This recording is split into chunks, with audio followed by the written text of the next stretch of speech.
You're live now, Chair. Okay, thank you. Can I welcome you to this meeting of the Health Scrutiny Panel? Can I remind all participants the normal rules of procedure apply? For example, comments and questions need to be directed through the chair. As we're meeting virtually, proceedings may take slightly longer, so your patience is appreciated. As per virtual meeting procedures, if questions have been submitted beforehand, I will call on the relevant member at the time. If you're invited to speak, please state your name, and it will be specific as possible with issues you're allowed to speak to. While members of the public can view this meeting on YouTube Live, you will not be able to actively participate in comments and proceedings. As this meeting has been live streamed, can I remind all participants their conduct should reflect this. Thank you. First in, apologies for absence. Caroline, do we have any apologies? We've not received any, no, Chair. Everyone's in attendance. Thank Yes, you. Councillor Davidson. Oh, sorry. Candidate, oh yes, of course, Councillor Davidson, yes. Thank you. Declarations of interest? None. No. Okay. Minutes of the Health Scrutiny Panel held on the 5th of October. Do we propose that they're true and correct record? Thanks, Alan. And seconder for that? Second, Chair. Okay, thank you, Tom. Chair, it's Councillor Hilawi. May I just raise an issue on the minutes, please? It's not exactly matters arising. It's just that when I was reading page 4 on the final paragraph, which is part of the CQC report, the inspection on the prospect surgery, the final paragraph, the final sentence in that final paragraph says that the practice is often prescribing such drugs as opioids, but didn't initiate these prescriptions. And that led me to think about, well, where are the prescriptions coming from? And obviously, reading the paragraph, you can understand that the prescriptions are probably being prescribed by pain clinics. And what's happening is it's regular practice, I think, that surgeries continue to write repeat prescriptions. And because of the lockdown, and because of the situation that people have found themselves in, finding it difficult to make appointments at surgeries, etc., and given that it's quite a while now since we looked at the topic of opioids and drug dependency on such drugs, I wondered if I could request that we get an update on the situation of repeat prescriptions related to opioids, and let's have an overall picture of where that's going now, especially since lockdown and especially since our last review of the topic.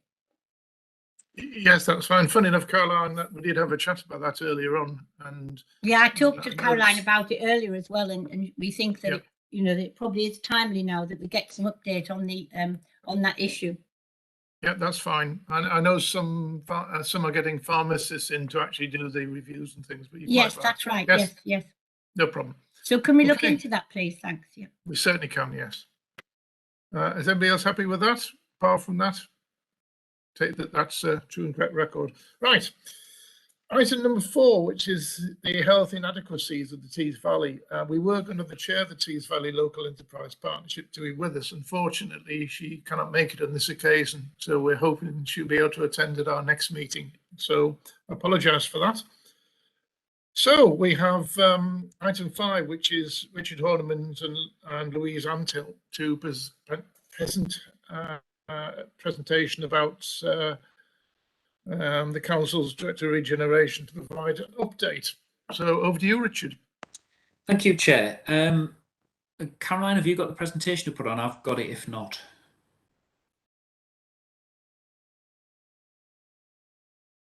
I don't have it, no, Richard. That's fine. Not your presentation. I'll share my screen. That's fine. Yeah, your screen. Yeah, thank you. I'll apologise because I've opened it just now and realised it says Health and Regeneration. It should say Health, and I wasn't quick enough to correct that. So I'll just share my screen.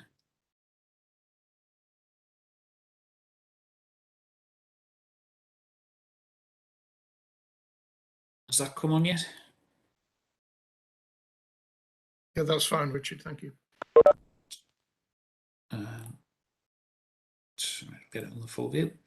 Right, so what I was just going to do is go through very quickly a very simple description of some of the issues of where health and regeneration kind of cut across each other. I'll take it off that front slide because we spell a mistake. And then Louise is going to go into it in more detail because Louise has done a fair bit of work in this area.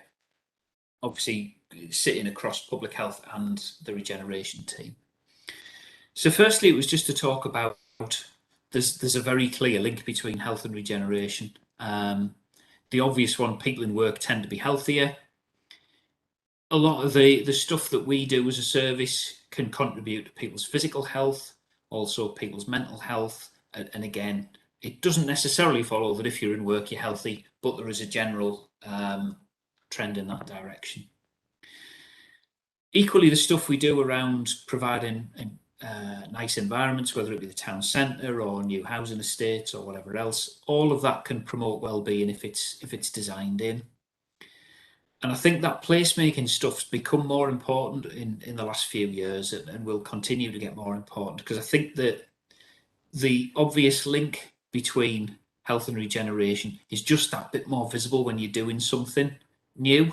The stuff we're doing at Middlehaven, for example, it's an awful lot easier to plan it in than to retrofit it in some other areas. So I think it's got to the point where it's on a lot more people's agendas than it previously was. So we're probably able to do a bit more innovative stuff around it than we've done in the past. And again, it can work the other way. Health provision itself can be a catalyst for regeneration. Quite often new doctors' surgeries, new medical facilities, new other kinds of health facilities can quite often be the thing that helps change a community and improve life for people. I was just going to give a quick example from the town centre, and I know Louise is going to expand upon some of this, so I'll just go through it quickly. But obviously, when we're looking at the town centre and we're looking at its future role and how it's changing and evolving over time, there's a few obvious areas where we need to do the right things to make sure that impact on health is as good as it can be. The first one's around job creation. Obviously, again, going back to that point of people in work tend to be healthier. The more jobs we can create in the town centre, particularly for local people, the bigger impact that should have on the health of the town. But equally, you've got the public spaces that are within the town centre. Centre Square, a lot easier to see it in the summer than it is in the winter, but you see lots of people out there enjoying healthy activities, enjoying the sunshine, sitting around, talking to friends, socialising, taking part in some of the sports activities there. And it feels a lot more happy and vibrant place when there's people and activity around there. And that just, again, contributes to people's health. You could argue that some of the rest of the town centre could have a negative effect on people's views, because obviously green spaces, trees and that kind of stuff is a lot more closely linked to people feeling healthy and that feeling of well-being. And there isn't enough of that throughout the town centre, and that's something that in the longer term we need to address. There's also quite a lot of jobs within the town centre within the health sector. We've got the public health team in Dundas House and all of the different services that have fitted around them. So there's a growing hub of health professionals in the town centre, and that may increase again in the future. I know the health service are always looking at things like, can some of their services be in places where it's easier to get to than it is in the local hospital, and town centres is a great place for that. Those health facilities drive footfall, which lead to people, I think, getting to see and use different facilities than they perhaps would do if some of those health facilities were just in local communities. So they might go into town and do something related to their health, but then go and enjoy a lot of other things that are happening there. It's also easy to access the town centre in a sustainable travel way. So buses, cycling in, it doesn't all have to be by car, which often, if health facilities are in slightly remote locations, then if you're not from that area, there can be a bit of a difficult area to get to. Then critically, good design can integrate well-being. The stuff around Centre Square, for example, it's a very nice place and it's a very nice environment, but when it was designed, some of the things that would have helped with health and well-being are not really designed in. So it doesn't have an electricity supply, for example. So if we want to put on events that are there, road shows, health stuff, a lot of that requires, bringing its own power in. But also, if you look at things like Exchange Square, but that's about to be remodelled through the Heritage Action Zone, at the minute, it's just a fairly grey, bland square with a few steps in it for people to sit on a lunchtime. It's not a very welcoming environment. That's going to get completely revitalised through the Heritage Action Zone into a place where people who are working in the area would enjoy spending a lunch hour, getting a bit of fresh air, sitting out in the sunshine when it's available. But also, it's just going to be a much nicer place to be. Now, that shouldn't be just when there's lots of money to spend on a particular area. That should be designed in right the way through the town centre when we do things. I think the town centre also provides a lot of human connections for people. So again, there's all the statistics out there about the impact that loneliness and isolation has on people's health and life expectancy. And just getting people into the town centre means that they are around other human beings, and it provides the opportunity for lots of opportunities for interactions, whether it be spending some leisure time or whether it is about seeing health professionals and doing other things while they're there. Hopefully would reduce that isolation. Again, the more leisure opportunities we can offer in the centre, the better, because that obviously contributes. Now, you could argue that some of the leisure things that are in the town centre could have a negative effect on people's health. Your kind of nighttime vertical drinking and all of that kind of offer. But there is an increasing push towards more kind of family leisure and making sure that families and individuals are able to go and spend time doing healthier, more constructive things within the centre. And then coming back to that last point about curbing some of those negative things, the council particularly has a role in controlling or limiting the number of opportunities for people to have a negative influence on their well-being in the town centre, usually through regulation, through licensing, by limiting the number of things that are there that will cause people harm. It's never going to be perfect because there is a market for those kind of things, and the council's role is about finding the right balance rather than eradicating it completely, which always makes it subjective and difficult. But I think that just sets out as an example how the health and regeneration links need to be thought through whenever we're doing stuff in an area like the town centre. So I'll stop sharing. I'm happy to take any questions on that, but it may be better for Louise to do her presentation first, because Louise is going to expand on a few of those points particularly. Yes, thanks, Richard. I think, Ron, do you have a question there? It's comments rather than question. Centre Square is actually there by default.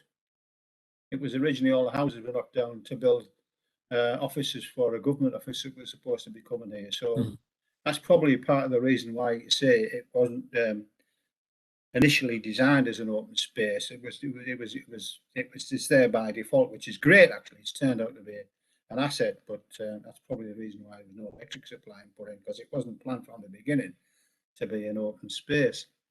And I'm going to have a go at you, Richard, and others in the department, and I'll continue to nag you about the park that you made over at Middlehaven there, Linear Park, yeah. which has been left to rack and ruin, and it's still, I haven't been down a couple of days, but I believe it's still at rack and ruin, and it seems what happens with lots of things is they find capital money to do a project, and then they forget about it. You know, nobody sort of puts in a plan at the end to maintain them.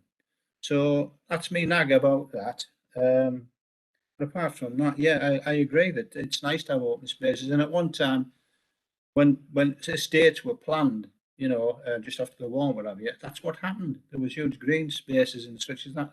Doctors' surgeries were built into them. Libraries, schools were all included in the development. That's all gone by the board now. We have to beg, go on our hands and knees to developers to try and get a school provided. You know, it's ridiculous.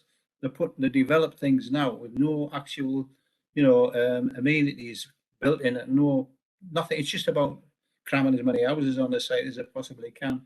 And I hope we'll continue to fight that through planning. That's a big part of what you do, David. So that's my comments anyway, David. But I shall still continue nagging you about that park over at Middlehaven, because we're building stuff opposite, and it would be a shame to put people off by a scruffy looking site over the road. Okay. Thank you for your comments, Ron.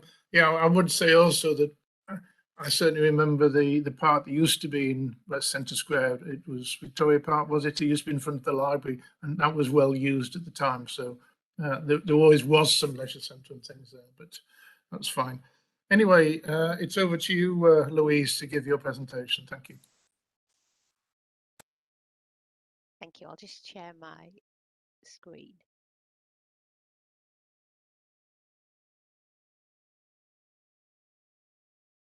Okay, can everybody see that okay? Yes, thank you. Great.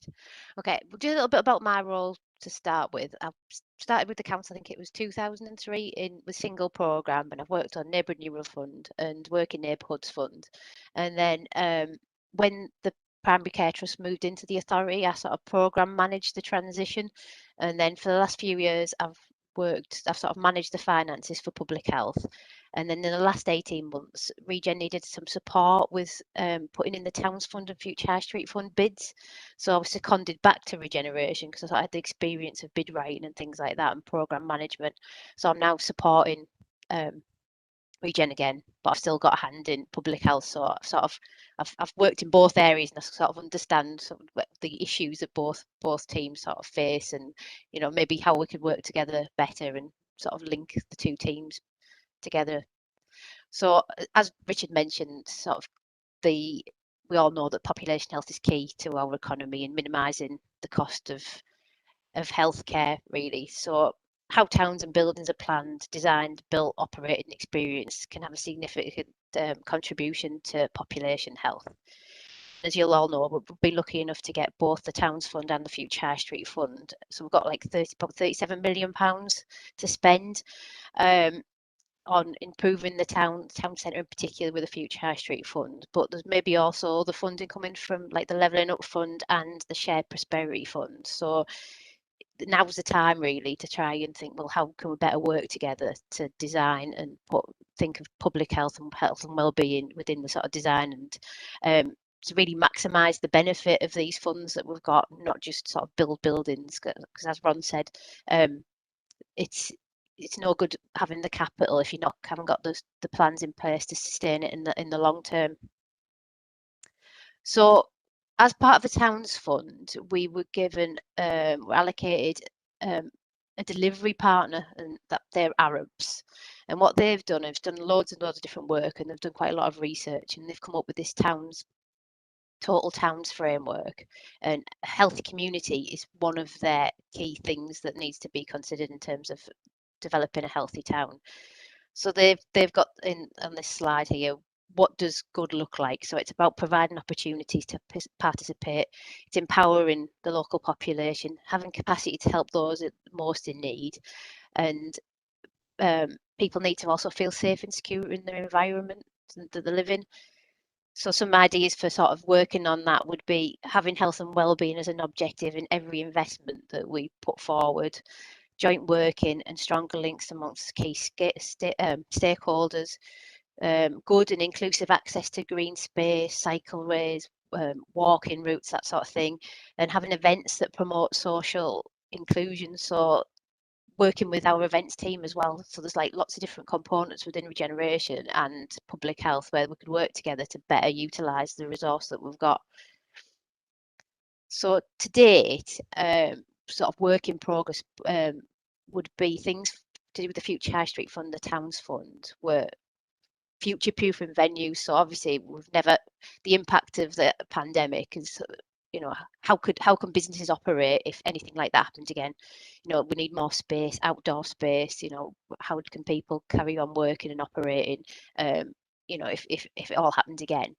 And then another project we've got is probably all the councils will be aware of is the ward initiatives, and we're looking at investing in green space and at a ward level. So we first went out consultation with the general public, and then we obviously went to councillors, but we've got more projects in the pot than we've got the money for. So now we're looking at how do we prioritise those projects. So one of the schemes in particular was to do with planting and growing fruit and vegetables in the town, and obviously having any sort of physical activity, with it might be gardening or whatever it is, it gets people out and interacting with other people. And I thought, well, I think public health might be doing something along those lines. So I made a contact with public health, and who then put me on to You've Got This project, which is funded by Sport England, and they are doing things, and they've already done a lot of consultation with the public on what they might want to see, which areas they might want to see it in. But what they've got is revenue. So if say the Towns Fund can provide the capital, these other projects can actually do the delivery on the ground, with people actually getting involved in the projects and the long-term sustainability of them, people taking them on and looking after the areas that we've initially provided the money for. So there's quite a bit of work to do there, and just one example of where we could work together a bit better. And then obviously we've got improved cycling and walking networks, working with Craig Cowley's team. And we've had COVID recovery grants for businesses that were non-essential, that had to shut during the pandemic. And then they've got a Welcome Back Fund, which has created an app, a town centre app, which told when the town was busy or not, so people could feel safer and more secure in if they're worried about going into town when it was really busy. Provided outdoor seating provision for quite a number of businesses where they only had limited space. And then we've supported businesses with payment licenses and worked with licensing on that. And then obviously planning. I think a member of the public health team did sit on the planning committee, Scott Lloyd, but I think he might be seconded to something else. So there's maybe some more work to do there in terms of ensuring that all the public health principles embedded in any sort of planning application. But there's also not having too many fast food takeaways and all that sort of thing, where the two teams could work together. So there's just a few images there of some of the planters and seating that have been put in Bedford Baker Street and outside the Zetland pub, just so get a flavour of what some of the money's been spent on. So some examples of where it's worked, where sort of collaboration has worked well. In Bicester, they've worked together to form a partnership to increase physical activity among residents. So this partnership's developed connectivity and green corridors and community assets to build a walkable and cyclable community. So that may be something we might want to look at. And again, in Leeds, the council's work with developers to create a mixed-use neighbourhood with low-energy homes, and the master plan converts an industrial environment into a family-friendly, and green environment. So that may be something again for our Middlehaven development. The Design Council also did a study on looking at what the barriers might be to creating healthy places, and I think we probably in Middlesbrough would agree with these: insufficient funding, the requirements of developers and that sort of thing. But insufficient time might be our biggest sort of barrier that we need to work with, because all of our funding is time limited, and we've got a couple of years to spend the money, but I think it's definitely worth investing time at the beginning to see how we can work together to get the most out of the resource that we've got, and how do we maximise the benefit for the town's population, and look at how we reduce health inequalities. This slide, it's more of probably one for discussion than I don't really have an answer, but obviously Middlesbrough suffers massively with different health problems. But what is what do we look at? What our key health priority is? Is it increasing physical activity? Is it the access to the employment? Because obviously if you're in better employment, then you've got more opportunities open to you. So there's a knock-on effect of every one of them, and they're all interlinked. But do we look at a specific development and look at the design of that and the construction and think, well, how can we make things more, better opportunities and access to physical activity and green space for this particular one? And then if it works really well, then do we take it on to the next thing? It's like I say, it's probably a point for discussion, but definitely something worth considering. But I think in terms of using our existing provision, we need to look at sharing of priorities, key areas of work, and our overall vision. How can we link everything together? We all want the best for the town, and it's obviously Richard's team it's about bringing in, driving the economy and bringing in outside investment. but we need to do that while considering how we best benefit the town's existing population. What opportunities can we create? What space can we have? What other facilities can we offer as a result of that investment? I think, yes, like I said before, I think public health have been involved in planning application before, but that could go further. And I think from a point of view of working in both teams, what I think public health has that Regen could benefit from is their relationship and engagement methods with external partners, and how they have on the ground can talk to residents, working with the VCS organisations, so we can get sort of buy-in and really find out what residents want and need. So, you know, if we do spend money on capital assets, how do they then take them forward? It's for their benefit, they're for their use. So what do they want to see? What would best fit, and how can it be looked after in the long term, especially by like the community itself, rather than the council having to try and find money to resources to manage it and look after it. One of the examples that the You've Got This team had given, it was in Redcar, but it was a playground, and they were going to plan it to put on like play equipment, and actually the children didn't want that. They wanted sort of games on the floor and things like that, and he helped design it all. And without anybody knowing, the parents and the kids had gone and tidied it up and looked after it. And it actually some bit of damage happened, and before the councillor at Redcar even found out about it, they'd already repaired it themselves, because they were looking after it with some older kids, and you know they'd done something, and they got repaired and they looked after it. So is that the way we want to go? Like say the You've Got This project, have got quite a lot of information on that we can probably share and make the most of each other's resources. And again, sharing best practice and success stories from other areas. Is there anyone, you know, is anything that's particularly worked that somebody might find out about that we might want to implement in Middlesbrough? And just this is the findings of the Healthy Town programme. It was summarised in 10 principles, and some documentation was created on those principles. But I think we're starting to do some of those things. Some of those have been adopted, but I think we're still a way off, and we need a bit more joined up working if we're really going to sort of tackle the health inequalities within Middlesbrough. And then the final slide is just some additional links and a bit more, you know, reading that I've been looking at. And it's some information that's been provided through the Towns Fund. So the Towns Fund, part of their ethos was to get the public involved and community buy-in and consultation and engagement.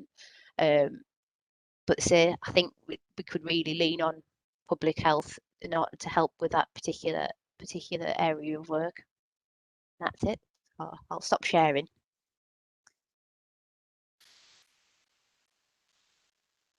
Okay, thank you. Thank you. Louise. One question I have before I take some other questions. You mentioned fast food takeaways, which is a sore point. It has cross-party support on the council, but we have a problem where one fast food takeaway calls itself a restaurant, so it's not a fast food takeaway anymore. So you can have a pub, a fast food restaurant, a normal takeaway, something else. You have all the damn thing, and you can't stop them. So that's one thing we need to look into, have a policy of some other way of doing it. Because if you look around, not too far the town hall, we looked at a scheme just near Captain Cook Square where there was about 5 shops all selling what we would call fast foods, but there was only one of them, maybe 2 of them classed as fast food. So it's something we need to understand and establish how we can put a policy out to limit the amount of food sales and things in there. So just a point, thank you. Tom, you have the first question. Thanks, Chair. Louise, it was your slide you had up about Leeds Council working with developers. Is it too much to have that slide put back up again, please? Oh, no problem. Just thanks. share it again. It's possibly Richard might be able to answer this one.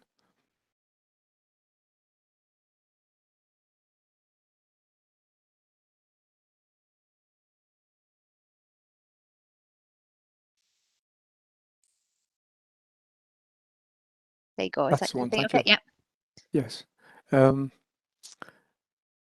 Leeds working with turn a central brownfield site resilient, green, mixed use of neighbour. Very, very positive. Are there any examples where Middlesbrough Council have done this with developers, or is this something to be aimed for in future developments? Thanks, Richard. I think, Tom, to be honest, anything that Middlesbrough has done around this is tinkering around the edges a little bit, whereas Leeds have gone a lot further into it.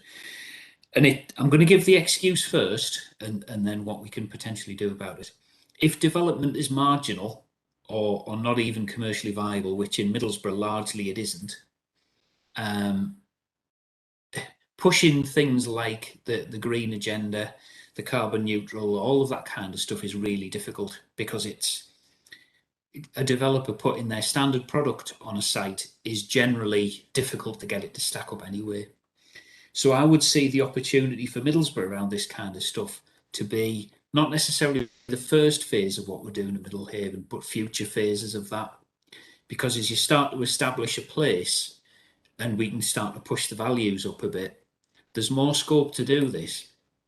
But I think at Middlehaven, perhaps differently to a suburban housing product, you've probably got people who are wanting to buy them or wanting to rent them, who are looking for its green credentials as part of the reason they want to be there. So I think we've got an opportunity to do it. I don't think we've been very good at doing it to date. Thanks, Richard. I've a few things I'd like to say, but I won't say it on this channel. Thanks. Thanks, Chair. Councillor Arundel, Ron, you have another question.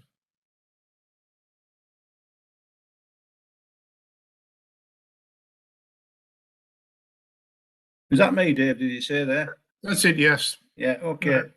To add to what Richard said, I have something else to say apart from that. Is a Middlesbrough development company doing what they can in that, as I'm sure Richard will know, insofar as putting air heat pumps on the projects that they're doing at Tollsby and in Middlehaven. So it's maybe small scale compared to Leeds, but it's a move in the right direction, I feel, you know, and it's something that people should know about. We are doing our best in that point of view. The other thing is about this health inequality and health. It's great that, you know, we provide people with facilities to walk, cycle, and whatever, and green spaces. But at the end of the day, people have got to want to be healthy. You can't make people be healthy. You know, there are those who will never, ever, no matter what you did, they will continue to eat burgers and drink too much beer and smoke and all the rest of it. But it's great that we do make an effort to encourage people down that end. But at the end of the day, it's about a mindset. People have got to want to be healthy. And that's what you've got to try and get over. Okay, thank you. Councillor Rooney, Denise, you have a question? Yeah, thanks, Chair. Thanks, Chair. There's a couple of points. You've given us some overall priorities, but I'm not sure that what you've given us is a vision for Middlesbrough.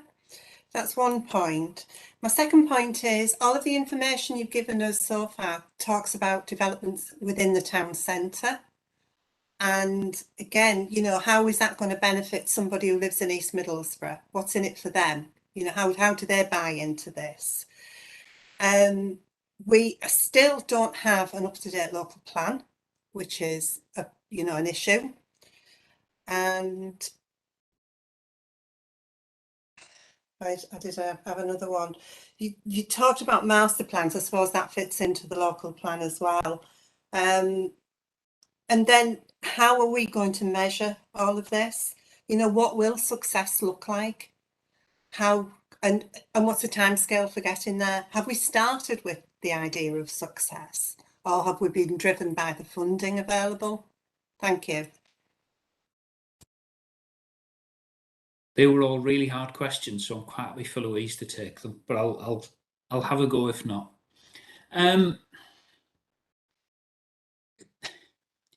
Coming back to what I said earlier about the stuff at Middlehaven, I think if you've got an approach where you're trying to force this kind of stuff into developments, whether it be in the town centre or in a community, whether it be about new stuff or retrofit, a lot of it has been driven by the funding, and I think a lot of it will continue to be driven by the funding, because it's in nobody's interest except the person who ultimately lives in the house or lives in the community, because it's expensive to do, because you're either retrofitting or you're adding something to a project.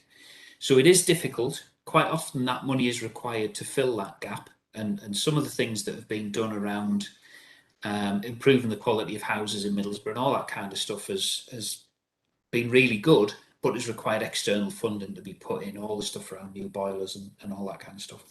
Now, you can design a certain level of it into new things. As Ron said there, every house needs to be heated, so why not make it a type of heating that is better for people in the longer term? But for me, the tipping point's going to come when it's part of the sales pitch for something, for an area or a scheme or a project. Its environmental credentials are high. And I think for some areas and some things that we do, particularly around office accommodation, we find with Centre Square, because the environmental credentials are quite high, it's been a much easier sell. But actually, they're not high enough for companies. They want to come into a much higher environmental and product because of employee well-being and all those other things. I think when it comes to housing, in Middlesbrough, that market's not there yet. I don't think enough people factor that into their buying or renting decisions yet for it to be something that happens naturally. I think when you do get, again, Middlehaven is the example, I think we've got an opportunity to capture a bit of that market by going for a net zero type of development over there. But I don't think if we did that on one of our suburban products, it would actually make any difference to the sales. So therefore it becomes a cost and it's not productive. In terms of vision, I think there's still a hell of a long way to go. And I think the next local plan and the guidance coming out of the government around the planning system and everything else, and all the general push from the government, is going to point much more towards sustainability, health and well-being, and all of that kind of stuff being a core part of the local plan. So the next one should have that built into it. The current one, obviously, a lot less so. And I can't remember whether there's other bits I've not touched on there, Denise. Sorry. Yeah, I'm just going to have a look on my list. Thanks. I should have made one. There's a bit about it being town centre centric in terms of yes, and it is, and we've got to recognise that, because that's where a lot of the activity will happen about change. And what does that mean to the person in East Middlesbrough? Unless their community is particularly changing, the places that they will see the changes in the town centre when they're visiting it. Unfortunately, that's the difficulty that we're in, when it isn't necessarily economic to suddenly change communities to be much more focused on well-being and a greener environment. I mean, the ward initiative project was across the ward initiatives. We try to have spread out across the town, but yeah, I mean, yeah, a lot of the other things are like Richard says, in the town centre. But I mean, the You've Got This project is sort of East Middlesbrough. It's not the rest of the town. So there is some activity, but not necessarily like say economic. But I think, with me sort of moving into the team, but the two teams working together, it's just the start of how we work together better. We've obviously recognised that there's a need, and there's a real lack of sort of tying health and the economy together.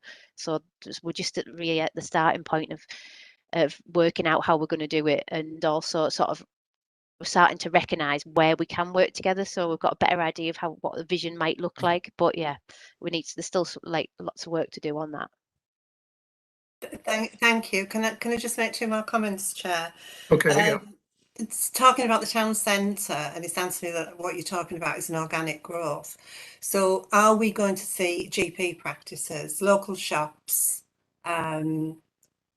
schools, primary schools? We know there's a secondary school coming over that way, but are there going to be any primary schools to encourage families to live across in that area? And you partly answered my question, but I'd like some thoughts on how it all links up, how it all links together. And you may not be able to do that at this stage, you know, I quite appreciate that, but maybe that's something that can be brought back at a later date. Thank you. Yeah. And just to pick up on that, Denise, one of the things that obviously we're trying to achieve is more people living in the centre of town. And to do that, we're trying to change the mindset from the town centre, which most people think of as the shops, to the centre of town. It would have a much greater range of facilities in it. And some of the things that we're talking to the health authority about would potentially be the relocation of facilities, should they choose to do that, and get them into the town centre. Yes, there's a secondary school. There isn't currently plans for a primary school, but that depends how things go in terms of who populates the houses and whether that need is there. But I think one of the things that's glaringly obvious is if we want to make the town centre a nicer place to live, it's got to have more green space. It's got to have more areas that will contribute to people's well-being and not just more buildings. So that is something that we're acutely aware of. Thank you.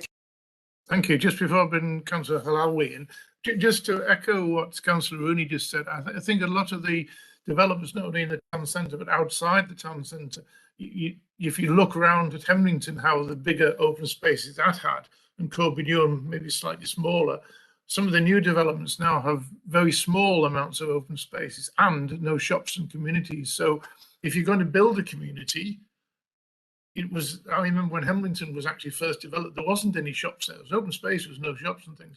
You've really got to do it from the start. And I'm thinking of Hemlington Grange, which is in my ward, there was no immediately shops or anything there. So I think it should be part of the philosophy, if you like, to make sure that you start a community off and you give them facilities to do that. They don't have to go away.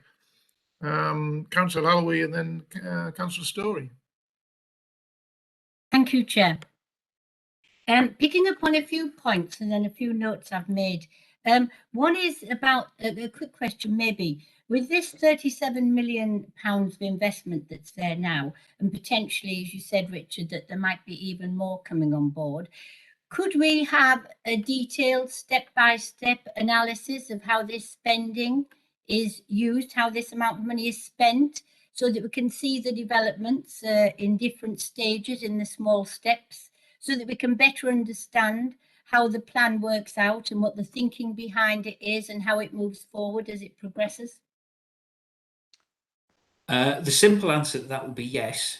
We'll have to look at how we do that, but that's something that I'm happy to discuss with you outside of the meeting if you've got a particular way you would rather see that. Yeah, I'd like to do that, please. Thanks for that, Chair. And then my other idea is that, you know, you mentioned, Richard, how maybe the sales pitch in terms of building offices, etc., could even be more focused towards the green agenda. And whereas public awareness is different when it comes to the building of residential accommodation, so that the needs and the requirements there, or even the sales pitches, you say, can be different. But it seems to me that we have a massive, important job to do in terms of public awareness raising to make our towns public aware of the importance of the health agenda that we have, and that it also links to regeneration. So when we talk about certain towns like Bicester that we mentioned there, I just looked it up as a bit of research to see what type of a place it was there in Oxfordshire. And, you know, for example, in Bicester, there are 69 per 100,000 people involved in crime there. In Middlesbrough, it's 141,000 per 1,000. So we've got twice as much crime in Middlesbrough. So that's just a statistic, which is an indicator of aspects of the town's life. And it seems to me that we have a very, very fundamental, basic educational role to convince the people of the town of the importance of looking after their health. I mean, Councillor Arundel touched on it. How do we get people to realise how important it is to take responsibility for their own health, to be their own housing situations, their own environment situations with regard to the town. We have a massive job, it seems to me, of awareness raising. And maybe you say that's not part of your area of responsibility, and maybe that's the case. But it seems that we're putting a bit cart before the horse here and not doing the groundwork to have people understand what we're trying to do and why we're trying to do it, and to take them on board with us as we progress this agenda.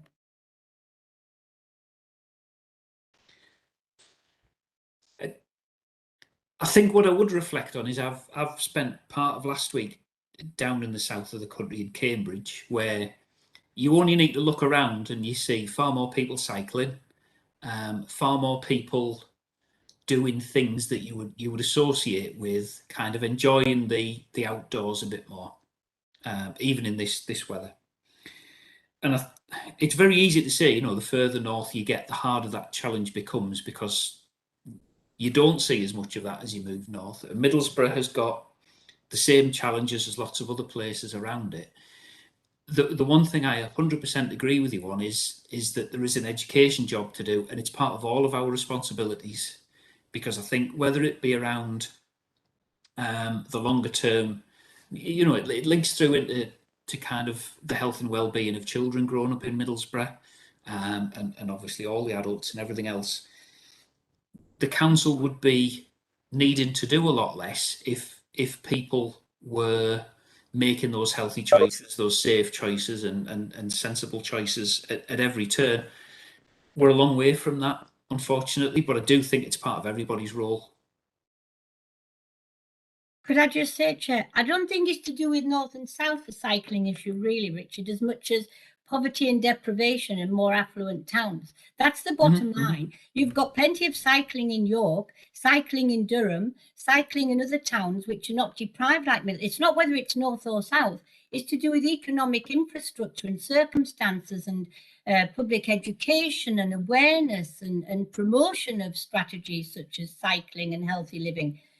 We don't have a lot of that, it seems to me, in Middlesbrough, to promote this awareness of the importance of having a healthy town and a healthy environment. It's not north and south, it's about poverty, deprivation. Cambridge is just a totally different world. When I go to Cambridge, I think I'm in a different place altogether. If I were to think of comparing that to Middlesbrough, Oxfordshire's the same. You just think you're in a different universe.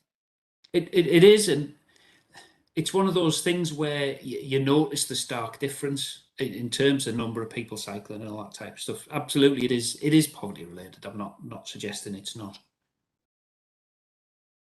Yes, thank you. I think in Middlesbrough we do have the cycling route that goes through into the centre of Middlesbrough. We do have things, and we have a great champion in David Branson, who was always pushing cycling forward. So it is important. I think perhaps we could have some other events and things to try and promote cycling. Because you're right, in other parts of the country, it's not as good. Philippa, you have a question.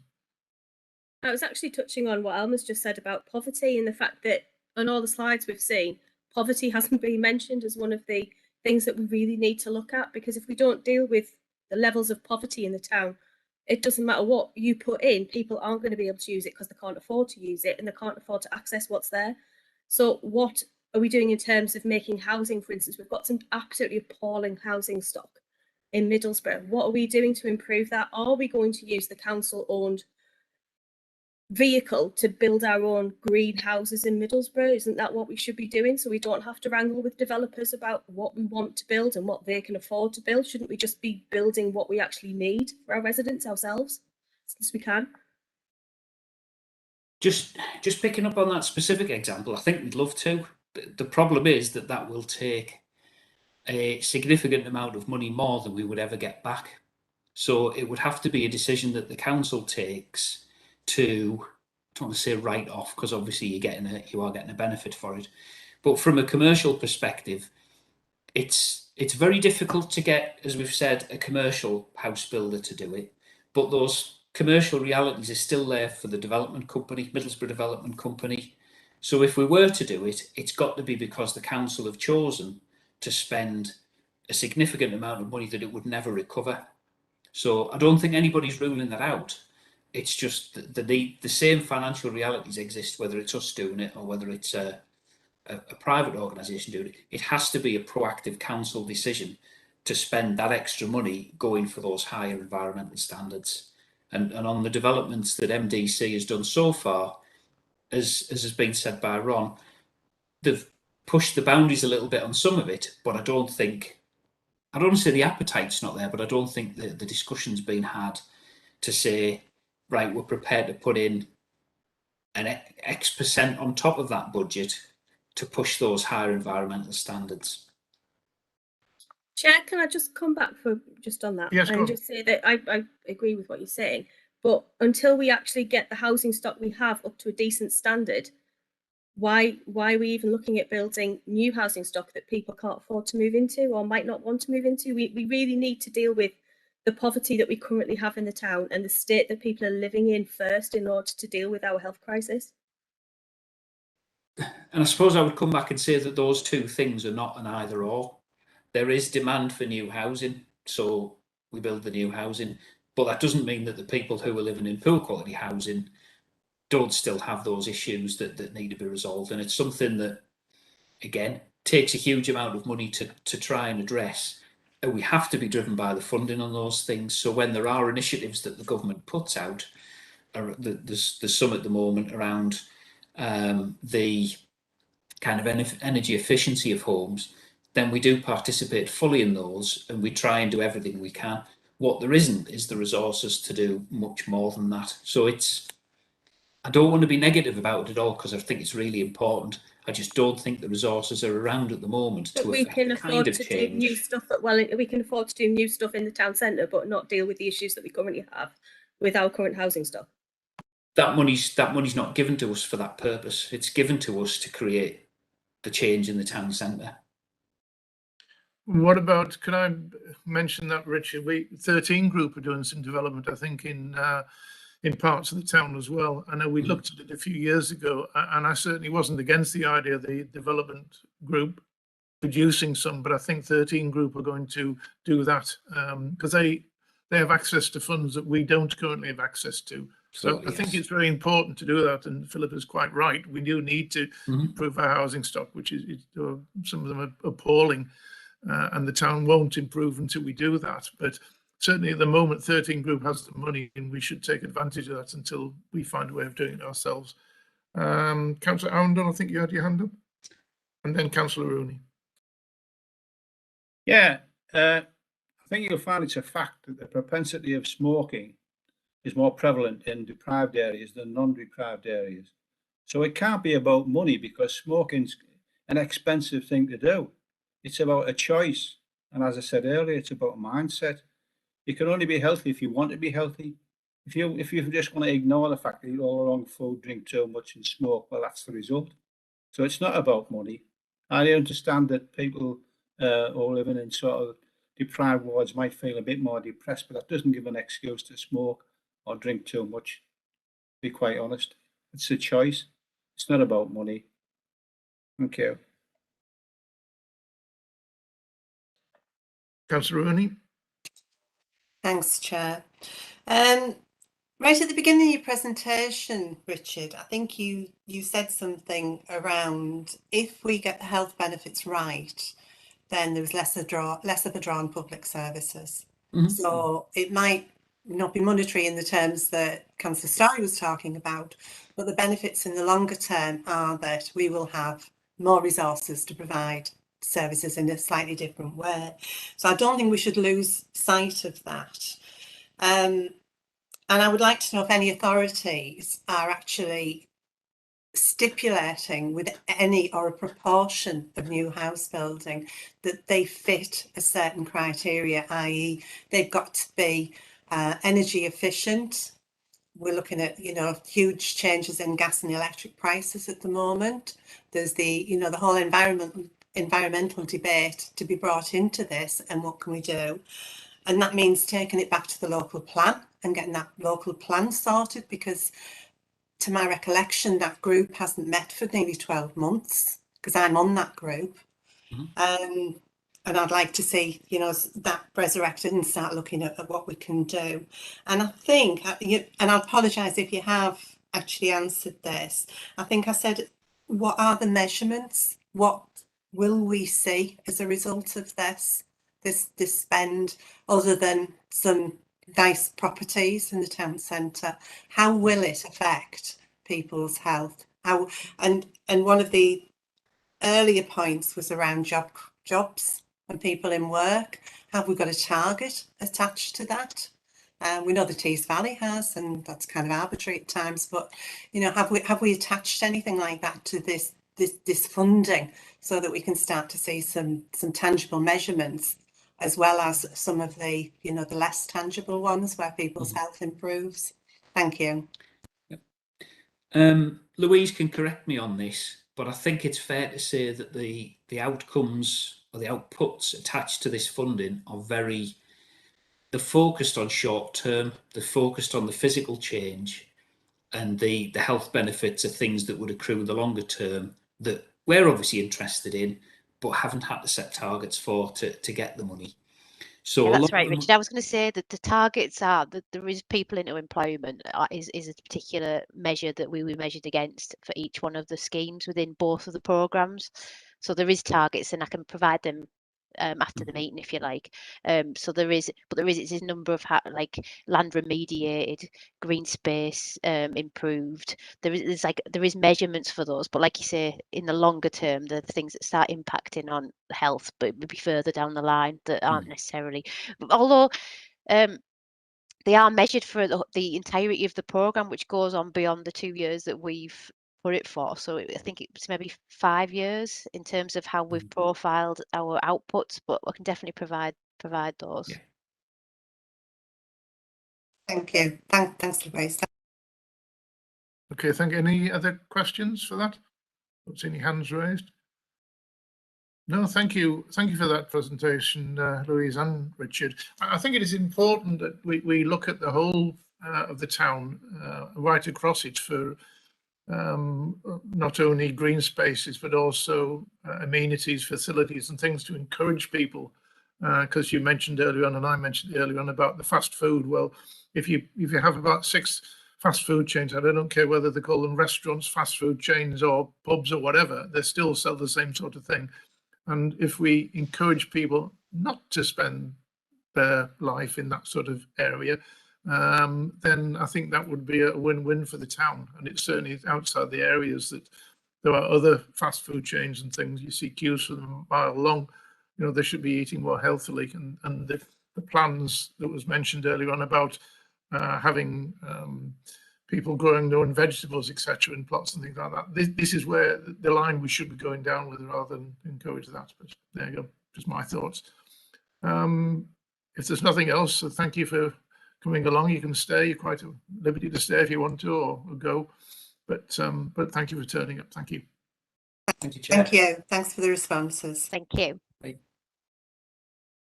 Next is the COVID update. It should have been Mark Adams, but unfortunately Mark can't make it. So we've got Alistair Stewart, whose full title is Public Health Intelligence Specialist. So Alistair, what have you got to say to us today?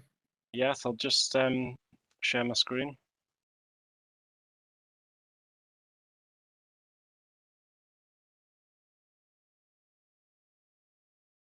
Hopefully you can see that okay. That's fine. Yep. I'm just going to cover some of the most up-to-date data we've got on a few key aspects of COVID, and I'll take any questions at the end. So I'll start off with the national picture. So this table is showing the current week. So this is cases tested up to the 29th of October. It's showing the rate per 100,000 in the national rank out of 150 local authorities, comparing that against the previous 7-day period. So you can see that we had quite a few areas in the southwest that last week were, the previous week were over 1,000. You can see that nationally the rates are decreasing. So quite a few of those areas in the southwest have dropped by a third. You can see this weekly change rate on the right, percentage wise. North Tyneside is currently the highest. It hasn't really increase, you can see that it's had a 4% decrease. So it's at the top basically because of areas in the country have seen big reductions. Middlesbrough down at the bottom, you can see their rate 438 per 100,000 is currently ranked 56th highest in the country, and that really hasn't changed significantly from the week before that. If we look at the number of cases, so this is the number of cases tested positive each day. You can see in the last 6 days we're sort of averaging low to mid 90s a day, up until Friday. This is over the course of this is cases over the last month, averaging about 84 a day. But you can see earlier in the month we had much lower days in terms of cases. That peak of 141 was the highest since mid-July. We have another and 130 obviously quite high, which I'll go on to, was mainly down to schools. But if we look at the rate per 100,000, you can see there currently, as I just said, 439. So you can see that gradual increase from the start of October, and peaked. You can see there 516 around the end of the school term, and then it's sort of fallen off basically from that end of the school term, and we've seen that little increase recently in the last couple of days. So testing rate is currently the positivity rate is currently 11.5% of all tests completed. So England is 10%, so it's quite similar. And the number of tests per population, we are higher than the T's average. Our testing rate is 4,400 per 100,000 in the previous week. Nationally, it's 4,700, so only slightly less than the England average. So we are testing a reasonable percentage of the population. So that's good to know. We're not under testing.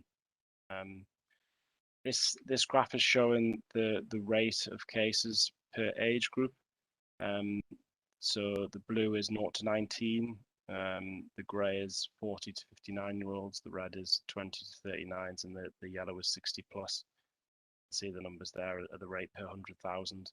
So at the minute, about in the last week, we've had a third of cases are in the 0 to 19s, a third of cases are in the 40 to 59s, and then the other third is split up between the 20 to 39s and the 60 plus. Seen a big decrease in the 0 to 19, which, as you can see, was quite high, as I said, mainly down to the school cases that we had in pupils. So that is down. The 0 to 19 is down 36%. The 60 plus rate is down 20%, and the 20 to 39 is down 4%. We've seen that increase in the 40 to 59 up 16% in the last week. Thinking in sort of public health as generally, we've seen that increase in the school age kids, and then after that lag in infection periods, we've seen that increase in sort of parents' ages in the sort of early 40s. So we might expect that to continue to rise. And obviously the schools are back today, so again, we assume that we'll probably see an increase in that 0 to 19 rate again over the coming week once the children are mixing again. If we look in those age groups in a bit more detail, these are looking at sort of 4-year groups.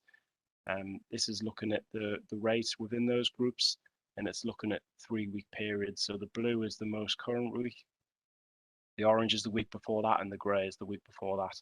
So you can see that the 10 to 14-year-olds were a significant sort of proportion of the cases, and that increase that we saw was down to the 10 to 14s and the 15 to 19s. But you can see both of those have seen quite large reductions. Obviously, I think we think that might have reduced anyway, even without half term, but obviously half term has helped to reduce that.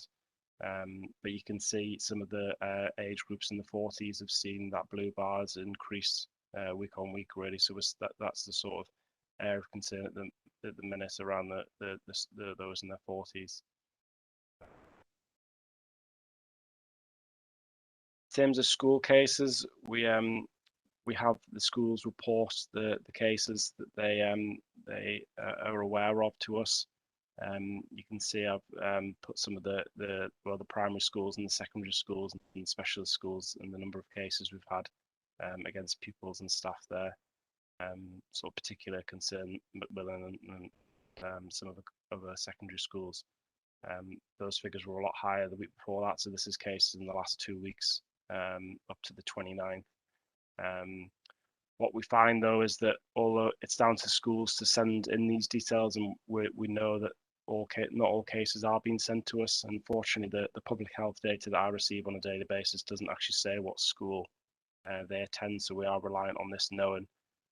So what you can see here in the last 2 weeks, the number of pupil cases at the bottom, 245, whereas from the Public Health England line list that I get the data from, I'm aware of 428 cases in children. Now some of that a huge chunk of that will be down to half term, and obviously the schools haven't been reporting that, so we'll probably get a surge in the next couple of days of cases that have happened previously that the schools start inputting. We are trying to work with the schools to make sure that they do submit the cases, so we're aware of which schools. This other table is basically just showing you the weekly number of cases. So you can see there, week commencing the 11th of October, you can see the dark red there. That was the highest week we had, 484 cases. And you can see it had already started to fall on the week before half term. And then you can see there we've had a much lower number during the half term week, although we have had schools reporting in still. Next slide, just looking at the ward numbers and rates. So the table on the right is the actual number of cases, and I've sort of highlighted it by age group. So Park Ward had the highest number of cases, followed by Cobra, Newham and Martin East. You can see some clusters, particularly around schools, related to some of the school outbreaks as well. We've got some of these reds.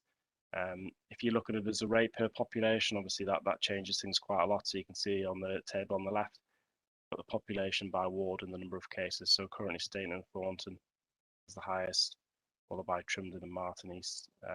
Although, you know, there isn't a huge variation in some of these wards, and we've had significantly higher rates. You can see, for example, Stainton and Thornton, if you look at the numbers, it's quite spread. You know, there's not huge numbers, and sometimes it's just individual families that have had a few cases in households that can increase that number. In terms of the hospital data, this is South Tees cases. There's currently 76 patients, COVID patients in South Tees. Obviously, that'll be made up of Middlesbrough, Redcar, Cleveland, and residents from North Yorkshire as well. So it's obviously not just Middlesbrough residents. But you can see here that the number of admissions and diagnoses we've had in the last 24 hours has been 13. Now, if we look a week ago, this was 66 cases, patients in hospital. Sorry, so we are on the increase. And there was, you can see there's currently 9 in critical care COVID patients, and that was 7 a week ago. So numbers are increasing. You can see some of the graphs at the bottom there. That's the number of admissions at the bottom. See, it's on the gradual rise. So is the critical care patients. Now, if we look 2 weeks ago, if you look at the top where the age breakdown is, you can see that the 75 plus category is quite a large proportion, 36 of the 76. Now 2 weeks ago, that was 25. What we've seen is that the other age groups haven't really changed, but we have seen more of the 75 plus, which is obviously quite concerning as the most vulnerable cohort within that.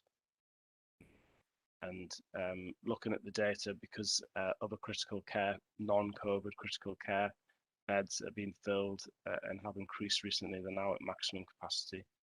So those 9 critical care COVID beds are causing a real stress on the service. So it's quite concerning really at the minute. Next slide is looking at the COVID deaths.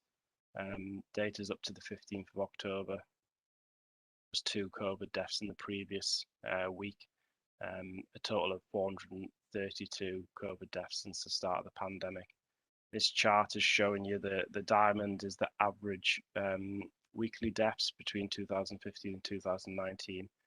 Grey is non-COVID deaths, and the red is the COVID deaths per week. So you can see during the just after the initial March lockdown and around sort of Christmas and January, you can see those really high numbers of COVID deaths that we experienced, way above what we would expect to have seen, and then some lows under the average, obviously, when because of those highs.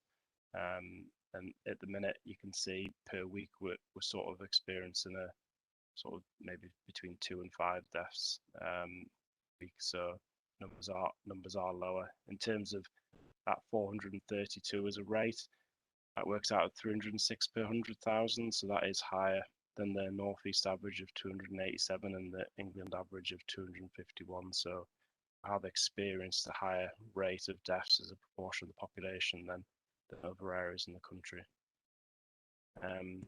Looking at the vaccination data now.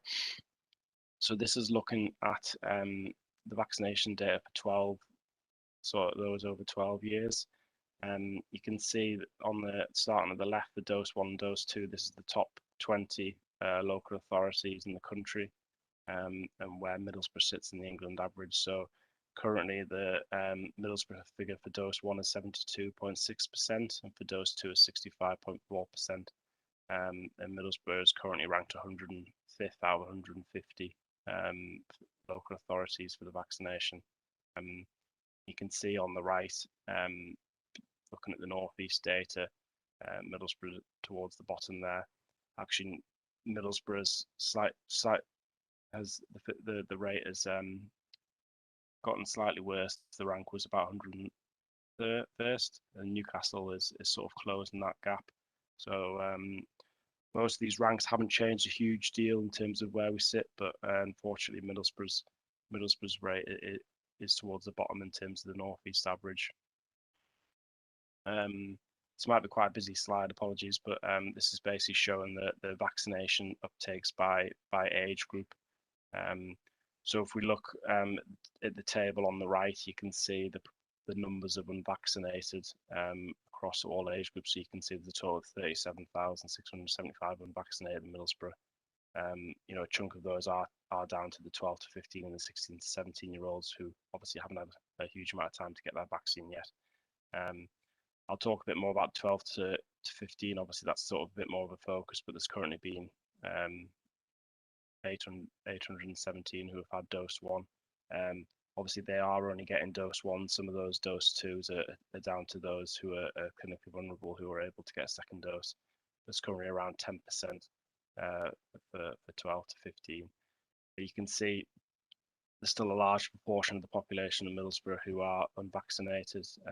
You can see down at the bottom here the figures for the over 50s. So that was a sort of key cohort we used to look at.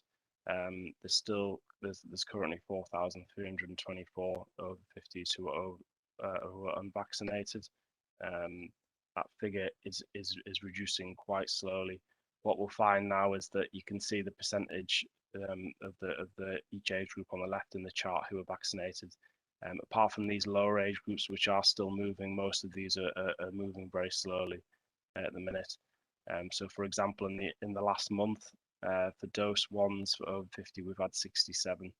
So there's been 67 vaccinated for dose 1 out of 4,300. So we're not getting a huge number of dose 1s in those age groups anymore. We look at the 20 to 40, 49-year-olds. There's currently 22,500 unvaccinated in that age group. And we've had 703 dose 1s in the last month.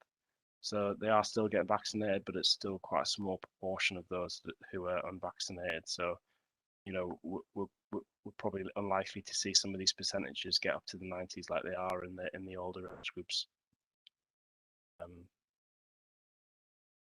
If we look at areas, so these are by MSOA area. This is what Public Health England provides us, not by ward. But you can see the variation. Some of Middlesbrough Central particularly have the lowest. You can see that the shading shows that it's across some of the older age groups as well as the younger. Obviously, we're interested in the 12 to 15 at the minute, but you can see there's quite a lot of variation. That's partly down to which schools have been visited by the vaccination team in terms of which areas are increasing quickly. We've done quite a lot of work in terms of the in detail of the vaccination cohorts that were within Ayrsham and Middlesbrough Central, and that's why some of the vaccination buses are attending certain parts of those areas to try and encourage some of those people to be vaccinated. This is just some slides that Mark pulled together just in terms of which schools have currently been visited by the vaccination team for the 12 to 15-year-olds. So you can see those dates there. He's put something there around consent was raised in this year. I think there was issues in terms of parents having very short timescales to turn around consent forms, and things like having to print off and not having digital options and things like that. So I think they were aware of potentially being missed because they weren't able to get consent in time. Unfortunately, at the minute, we don't actually have the data in terms of how many of each school have been vaccinated, apart from what I've just shown you. That is supposed to be coming, so hopefully we'll be able to see how many were vaccinated and potentially how many were missed. You can see this is the upcoming proposed dates of some of the school. The vaccination team has obviously got to visit Redcar Cleveland as well, so this it's going to take some time, I think, to get around all of the various schools. So there will be a bit of a backlog. Mark's put some points here about if children miss, they are able to now book appointments via the national system at a couple of locations. I think our public health team are trying to push for more.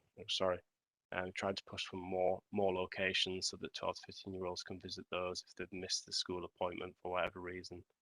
In terms of next steps, yeah, the more communications to school and parents, and more support from the Healthy Child programme in terms of full-time equivalents to support both areas. In terms of the booster data, as obviously there I showed you some of the vaccination data. We don't have that yet via Public Health England in terms of Middlesbrough residents. What we can do is look at the NIMS data, which is the National Immunisation Management System, but that's only at GP level, so we can look at the 3 Middlesbrough PCNs. The only problem with this is that we have to bear in mind that Middlesbrough PCNs will have residents from other local authorities. You know, this is not just for Middlesbrough residents, there'll be Redcar Cleveland residents that are patients, so we're in Middlesbrough, so we just have to be careful. But you can see there that currently there's 29,621 who are eligible for the booster. Only hit 68% of those, so it's quite positive. Obviously that cohort, as that note says underneath, will just get bigger and bigger as more people hit that criteria of having that 182 day gap from when they had their second dose and whether they fit the cohorts. So you can see all of the vaccination cohorts down at the bottom in this graph. You can see there, so the red bar is that they've had the booster, and the yellow is that they're eligible. So you can see the 80+ and healthcare workers have already had quite a significant proportion have had the booster, and obviously we need to obviously encourage those that are booster eligible to get it. You can see some of the other age groups are starting to see some of the eligible getting the booster, so over time that should increase, so we can monitor this and hopefully target alongside the dose 1 and the dose 2, start to look at the booster doses as well. So that's the end of my slides. I don't know if anyone wants me to go over anything, or I'm happy to answer questions. Any questions there? Welcome, Dorothy. I saw you come in. Just before Alma, before I go to Alma, one thing that does concern me, well, a few things concern me. One thing in particular is that quite often say, look, North has figures that seems to be about a week out, and so they bring it on and say, oh, Middlesbrough's going up, when in practice Middlesbrough's going down. And of course, if it's going to be the same as you say, it's you know, the children were off last week, so the figures have gone down. So the figures this week might go up, but look, North will still have them from last week. And it's the public are seeing different figures and they're not really taking in what the truth is there. I know Middlesbrough Council do a daily update on the website, but if you look on the ONS, you look on Middlesbrough Council, and you look on there, you're getting 3 different figures, which is very confusing. Yeah, I think I'll just stop sharing my screen for a second. Sorry. I think one of the issues is that locally, I always try and present the most up-to-date figures. So we always work 2 days back, and obviously, yeah, the figures will always be different because what's available to the public is always, there is a delay. There's not really much we can do about that, I'm afraid. You know, in terms of we always try and look at the most up-to-date data, but I'm aware that the public do find it difficult sometimes when there's so many different figures that are constantly changing. Yeah. And I think if you have to start pushing masks again, because there's a lot of people, if you go into shops now, some of the older generation do have masks on, but some of the younger generation, not only haven't had the jabs, but they don't bother with the masks. And I would have thought your opinion would be that come November, come this cooler weather, things are going to start increasing again, mainly due to going around the population through lack of masks and too much interaction. Yeah, I know that letters been sent to the head teacher this week are recommending mask wearing again for secondary school teachers in communal areas. So that's been asked by Mark Adams and Rob Brown in education for them to do that again. Okay. Alma, I think you were first. Yes, thank you, Chair. In the context of our scrutiny topic at the moment, which is health inequalities, I think some of the statistics we've looked at this afternoon in terms of COVID vaccinations, etc., is a really perfect example of the massive inequalities that we can see in our town. The inequalities are stark to think as here in our town, we have, I think you said 4,300 over 50s unvaccinated, you know, which just takes us back to the point we discussed earlier about education, people understanding what our mission is, people understanding our vision about healthy lifestyles, healthy ways. I mean, really, when we look at certain wards, such as Ayrsham is on the top of the list there for poor take-up of vaccination, there was a big article in the Gazette to this effect as well, which revealed some startling figures. And really, for me, it's not for you to answer, Alistair, I'm not putting it on you, but it's just a really clear example of inequality in terms of education, prosperity, poverty, provision, etc., etc. Everything is sort of a microcosm of the bigger picture of inequality related to health, given that we've got this COVID vaccination and contagion issue amongst us right now.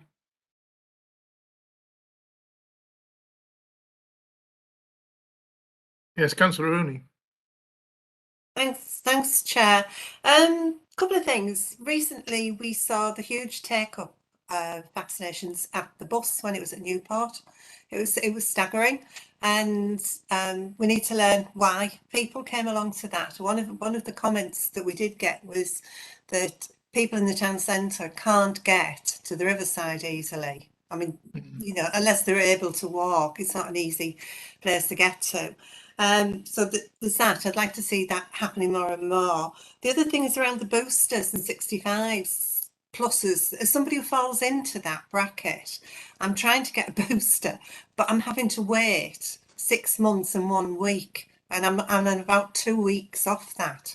And it just seems to me that if I could get my booster, you know, within a different time frame, then that releases stuff for other people. It just feels a bit daft because I can't book online, but I have friends who've been to their GPs and got it, but not all GPs are offering the booster.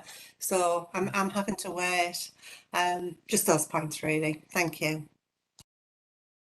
Yeah, I completely agree with you, Denise, because I have the same problem as well. I can't get my booster till the end of November, beginning of December. So yes, I agree, and it is a problem.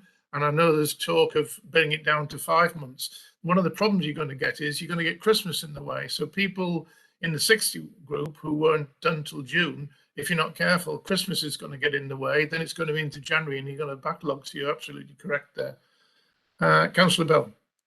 I think, you know, it's a fact that people can walk into, without making an appointment, walk into pharmacies and get a booster jab if they're near enough to 6 months. Plus the fact they can walk in now to a pharmacy and get the first dose. So you don't have to make an appointment. You can physically go into a pharmacy and get it.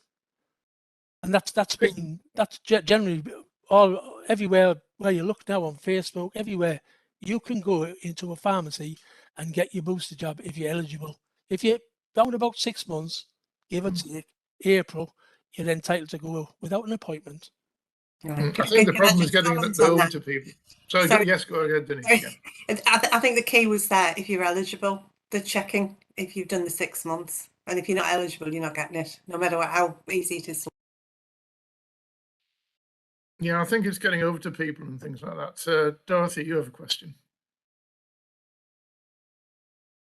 I apologise for being late, Chair, but I had to go to James Cook for 4:30. I was just going to more or less say what Councillor Bell has just said, because I know locally the chemists have now started giving the booster and the flu vaccine together, and it's made a huge difference to the area because people can actually walk there. And I think that is happening throughout Middlesbrough. Is that correct, Alistair? I'd defer that to Mark if possible, because I'm not entirely sure on that. If that's okay. Could you ask him to let us know, please? Yeah, will do. Yeah, Thank you. do that. Just going back to those figures that Alma and both Denise quoted on and you mentioned the 4,300, only 57 have taken up. I think Councillor Rooney is right. It's pity we can't have more, of the bus and things to go in there and help people, because if we don't, they'll never ever take it. And until you get that group of people down from the 4,300, we'll never get anywhere. So we did get a proportion of those patients from one of the PCNs. We were given their phone numbers, and our teams at the council phoned quite a huge number of them to find out. And some of it was to do with issues in terms of transport, or maybe had vulnerable family members, so they weren't sure if they could have it. But unfortunately, a proportion of them were that they simply didn't want it. So we have these kind of challenges in terms of trying to convince people that it is the best thing to do, which is difficult. Yeah, I know there's a lot of things on social media, and people get very confused, and you get people who actually do know what they're talking about putting out there, so no, take it, but it's pressure groups and things like that, which is not very good at all.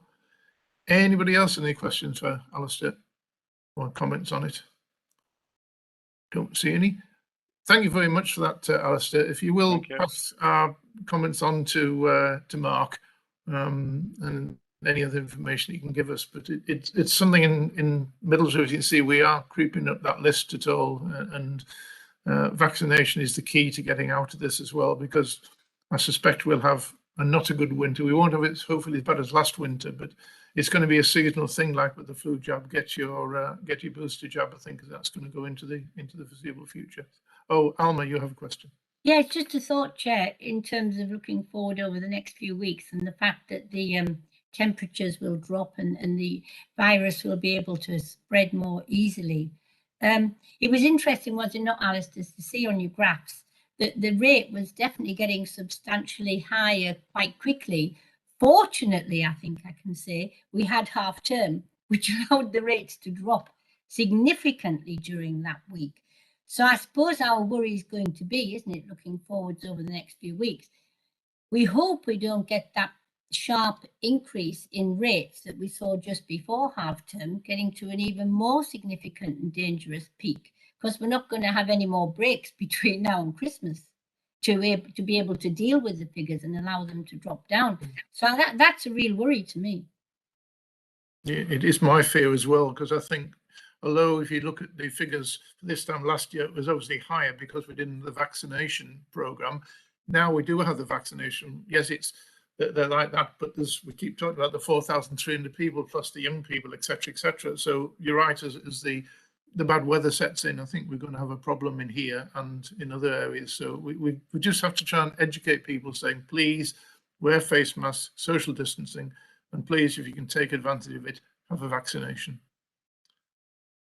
No other question? Oh, yes, Councillor Bell, go on, Alan. Can I just add one point there? When we talk about face masks and social distancing, it's funny us talking about it and asking for it, and yet when you watch the television and you watch all these world leaders on stage without a mask, no social distancing or anything like that, and then they're asking us to wear masks. Well, not asking, say we should, and we should social distance where possible. And you get them walking on stage. Joe Biden walked on stage yesterday with his mask. He got within 2 feet of somebody, took his mask off, shook his hand. What is it all about? I know it's a problem. I noticed in the House of Commons that the front rows all had the mask and the rest of them didn't. So that is a problem. It's people are saying, you know, they're not doing it, why should we? But it's if we see the figures going up, it's something we're going to have to push. So there we go. Thanks, Alistair. If you wish to stay, you can stay, but if not, we'll thank you for your all information. Thanks. Thanks, Alistair. Very interesting. Very Yeah. interesting. Right. The next is the OSB report prepared earlier. OSB report for the panel today. At OSB last meeting on the 20th of October, the executive member for Regeneration was in attendance, provided the board with an update on his aims and aspirations, progress made to date, and to highlight any emergency issues that was resulting in his portfolio, including improvements of eyesore sites and properties, as well as getting more people into the town centre, which is just what we've been talking about. First, we were informed there were several regeneration initiatives happening across the town, including converting Captain Cook Square into an entertainment complex and the continuation development of Middlehaven. The executive member was asked about a number of issues, including the refurbishment of Captain Cook Pub and how it has been brought back into usable space. Though the board also received updates from all scrutiny panel chairs and were advised as to the contents of the executive forward programme. Chief Executive was also in attendance, provided the board with an update on the council's ongoing response to COVID-19. Got the update of that today. The board also advised that LMT were examining several strategic priorities, including poverty and social isolation and staff preoccupation on the move to Fountains Court. The board were also made aware that the chief executive staff briefings have been very well received. You know, good if you listen to them. The board approved the final report of the Culture and Communities Scrutiny Panel, which examined the cultural events delivery, which will now be considered by the executive. The council's latest budgetary and performance information was also provided to the board. Finally, the availability of scrutiny chairs training was highlighted to the board, and its importance was stressed, with all scrutiny chairs strongly encouraged to attend, which I'm sure we all will. That is that. Does anybody have any questions or any other points to bring over for that? No, thank you.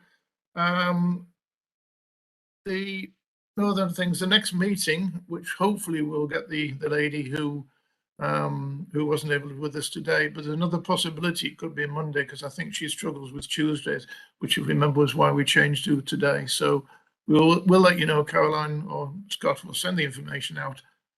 So thank you for attending today. If you've got nothing else, we'll see you next time. Thank you. Thank you, Chair. Say bye-bye to the cat.